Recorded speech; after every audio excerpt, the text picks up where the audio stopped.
Hello everyone, welcome back to my page Brinda's Dream.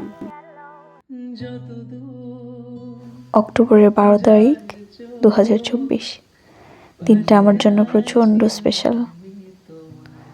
সকালবেলা ঘুম থেকে উঠে আমরা চলে গেছিলাম বৌমনিকে নিয়ে ক্লিনিকে, কারণ দিনটা ছিল আমার মায়ের আসার দিন, আমার সোনা মায়ের জন্মের দিন। দুর্গাপূজার দশমী দিন থাকার কারণে আসলে ডক্টরের একটু ঝামেলা ছিল, তাই লেট হইতেছিল সিজারের। তো আমরা ক্লিনিকের রুমে বসেছিলাম সবাই মিলে। তারপর সেই সময় চলে আসলো, সন্ধ্যার দিকে বৌমনিকে ওটিতে নিয়ে গেল। আর এই যে সেই গোল্ডেন মোমেন্ট, আমার ভাইয়ের চোখ দিয়ে অঝোর ধারায় পানি পড়তেছে। তার ভালোবাসার মানুষটার জন্য টেনশন, আর অন্যদিকে একজন নতুন অতিথির অপেক্ষা। তারপর যখন নার্স এসে আমাদের বেবিকে দিয়ে গেল আমাদের কাছে, তখন কি বলবো, মানে আমরা 3 ভাই বোন মিলে এত কান্না করতেছিলাম, মানে এই ফিলিংসটা বলে বোঝানোর মতো না। যাদের ফ্যামিলিতে এই মোমেন্টটা আসছে বা যারা এই মোমেন্টগুলো পাস করছেন তারা হয়তো জানেন। তো আমাদের সোনামাকে দিয়ে যাওয়ার পর এত ছবি ভিডিও নিচ্ছিলাম আমি, আর খুশি কি বলবো, প্রচণ্ড খুশি ছিলাম আমরা।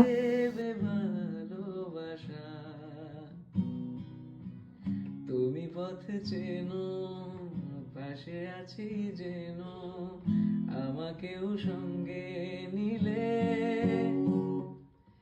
থেকে যাবো। না আমি খাইবো না। কেন খাবেন না? Diabetes diabetes? শরীরে বলা ঠাম্মা। এক্সাইটমেন্টের ঠেলায় ওই দিন রাতে আমি হসপিটালে থেকে যাই। আমার কাছে ওই রাতের প্রত্যেকটা মুহূর্ত কতটা, মানে কি বলবো, কতটা এক্সাইটমেন্ট, আনন্দ, কি বলবো, আমি কোনো শব্দই খুঁজে পাইতেছি না। কত ভালো লাগতেছিল। আমার মাকে প্রত্যেকটা সেকেন্ডে দেখতেছিলাম আর চিন্তা করতেছিলাম, এই মানুষটা আমাদের, আমাদের, শুধুই আমাদের।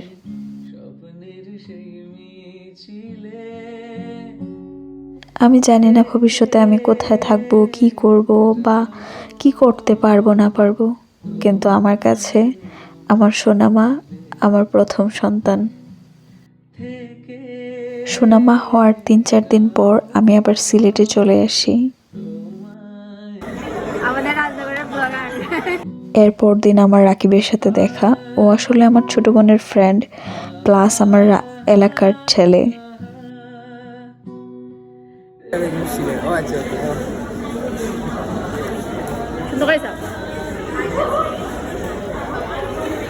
এটা আসলে অন টু মাছ হইলে হ্যাঁ টু মাছ হইলে দিদিটা তারা প্রথমে আছে, ঠিক আছে, এবারে ও কয়দিন আগে ভাইরাল হয়েছে আর ওটা জিন্স প্যান্ট হিজাব। রাকিবের সাথে দেখা শেষ হওয়ার পর চলে আসছিলাম চেম্বারে। এত গরম লাগতেছিল, পরে একটা আইসক্রিম খাইলাম। আর ওই বছরের প্রথম মানে ভাপা পিঠা আর চিতই পিঠা এনে খাওয়াইলো আলী। চেম্বারে বসে বসে এগুলো নাস্তা করলাম। তারপর চলে গেছিলাম, আসলে আমার ফোনের একটা কভার দরকার ছিল, আইফোনের কভারটা নষ্ট হয়ে গেছে, সেই কভারটা কিনতে গেছিলাম গিয়ে চায়না মার্কেটে। তারপর বাসায় এসে স্নান টান করে ফ্রেশ হইলাম। Thank you for watching guys, আর আমার সোনা মায়ের জন্য আশীর্বাদ করবেন।